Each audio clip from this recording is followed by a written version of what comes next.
السلام علیکم، YouTube channel اسلام 360 کے ساتھ حاضر ہیں۔ آج کا ٹاپک ہے خروج دجال، یاجوج ماجوج اور نزول حضرت عیسیٰ علیہ السلام۔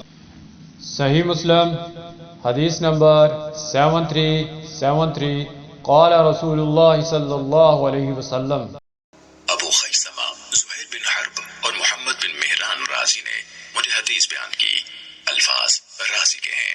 کہا ہمیں ولید بن مسلم نے حدیث بیان کی، انہوں نے کہا ہمیں عبد الرحمن بن یزید بن جابر نے یحییٰ بن جابر قاضی حمص سے، انہوں نے عبد الرحمن بن جبیر بن نفیر سے، انہوں نے اپنے والد جبیر بن نفیر سے، اور انہوں نے حضرت نواس بن سمعان رضی اللہ تعالیٰ عنہ سے روایت کی۔ انہوں نے کہا کہ رسول اللہ صلی اللہ علیہ وسلم نے ایک صبح دجال کا ذکر کیا۔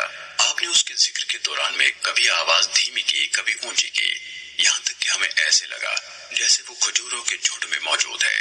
جب شام کو ہم آپ کے پاس دوبارہ آئے تو آپ نے ہم میں اس شدید تاثر کو بھانپ لیا۔ آپ نے ہم سے پوچھا تم لوگوں کو کیا ہوا ہے؟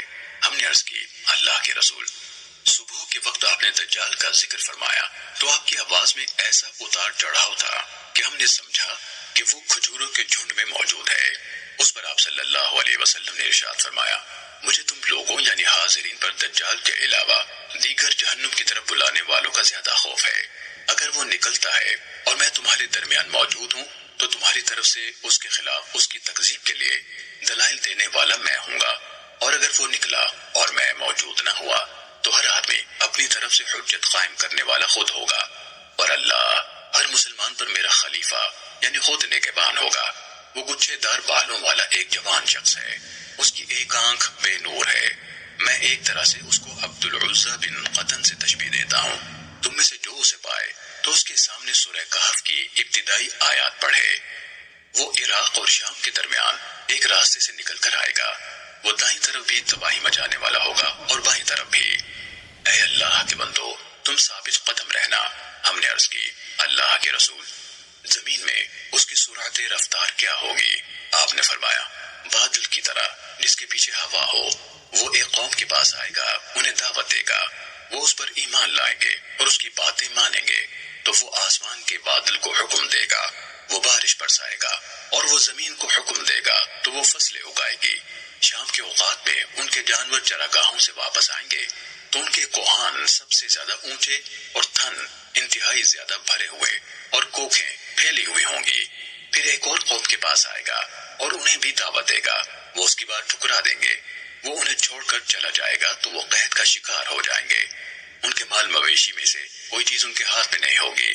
وہ دجال بنجر زمین میں سے گزرے گا تو اسے کہے گا اپنے خزانے نکال، تو اس بنجر زمین کے خزانے اس طرح نکل کر اس کے پیچھے لگ جائیں گے جس طرح شہد کی مکھیوں کی رانیاں ہیں۔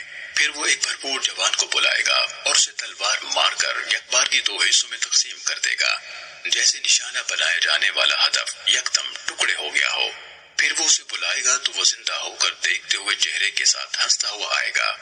وہ دجال اسی عالم میں ہوگا جب اللہ تعالیٰ مسیح بن مریم علیہ السلام کو مبعوث فرما دے گا۔ وہ دمشق کے حصے میں ایک سفید مینار کے قریب دو کیسری کپڑوں میں دو فرشتوں کے کندھوں پر ہاتھ رکھے ہوئے اتریں گے۔ جب وہ اپنا سر جھکائیں گے تو قطرے گریں گے، اور سر اٹھائیں گے تو اس سے چمکتے موتیوں کی طرح پانی کی بوندیں گریں گی۔ کسی کافر کے لیے جو آپ کی سانس کی خوشبو پائے گا مرنے کے سوا کوئی چارہ نہیں ہوگا۔ سانس کی خوشبو وہاں تک پہنچے گی جہاں تک ان کی نظر جائے گی۔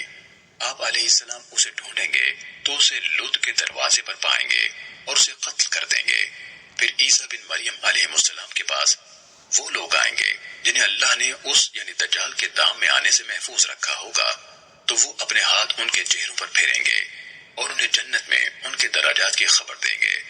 وہ اسی عالم میں ہوں گے کہ اللہ تعالیٰ عیسیٰ علیہ السلام کی طرف وحی فرمائے گا میں نے اپنے پیدا کیے ہوئے بندوں کو باہر نکال دیا ہے، ان سے جنگ کرنے کی طاقت کسی میں نہیں، میری بندگی کرنے والوں کو اکٹھا کر کے طور کی طرف لے جائیں، اور اللہ یاجوج ماجوج کو بھی بھیج دے گا۔ وہ ہر اونچی جگہ سے امڑتے ہوئے آئیں گے، ان کے پہلے لوگ میٹھے پانی کی بہت بڑی جھیل بحیرہ طبریہ سے گزریں گے اور اس میں جو پانی ہوگا اسے پی جائیں گے۔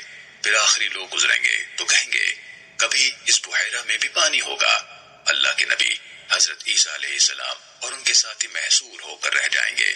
حتیٰ کہ ان میں سے کسی ایک کے لیے بیل کا سر اس سے بہتر قیمتی ہوگا جتنے آج تمہارے لیے 100 دینار ہیں۔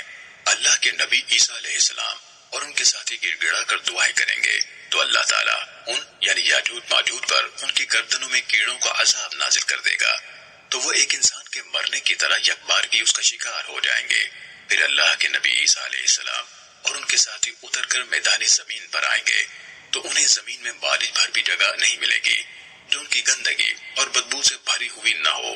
اس پر حضرت عیسیٰ علیہ السلام اور ان کے ساتھی اللہ کے سامنے گڑ گڑائیں گے تو اللہ تعالیٰ بختی اونٹوں کی جیسی لمبی گردنوں کی طرح کی گردنوں والے پرندے بھیجے گا جو انہیں اٹھائیں گے اور جہاں اللہ چاہے گا جا پھینکیں گے۔ پھر اللہ تعالیٰ ایسی بارش بھیجے گا جس سے کوئی گھر اینٹوں کا ہو یا اون کا یعنی خیمہ اور مہیا نہیں کر سکے گا۔ وہ زمین کو دھو کر شیشے کی طرح صاف کر چھوڑے گی۔ پھر زمین سے کہا جائے گا اپنے پھل اگاؤ اور اپنی برکت لوٹا لاؤ تو اس وقت ایک انار کو پوری جماعت کھائے گی اور اس کے چھلکے سے سایہ حاصل کرے گی اور دودھ میں اتنی برکت ڈال دی جائے گی کہ اونٹنی کا ایک دفعہ کا دودھ لوگوں کی ایک بڑی جماعت کو کافی ہوگا اور گائے کا ایک دفعہ کا دودھ لوگوں کے قبیلے کو کافی ہوگا اور بکری کا ایک دفعہ کا دودھ قبیلے کی ایک شاخ کو کافی ہوگا۔ وہ اسی عالم میں رہ رہے ہوں گے یا اللہ تعالیٰ ایک عمدہ ہوا بھیجے گا، وہ لوگوں کو ان کی بغلوں کے نیچے سے پکڑے گی اور ہر مومن اور ہر مسلمان کی روح قبض کر لے گی اور بدترین لوگ باقی رہ جائیں گے۔ وہ گدھوں کی طرح برسر عام آپس میں اختلاط کریں گے تو انہی پر قیامت قائم ہوگی۔ صحیح مسلم حدیث نمبر 7373۔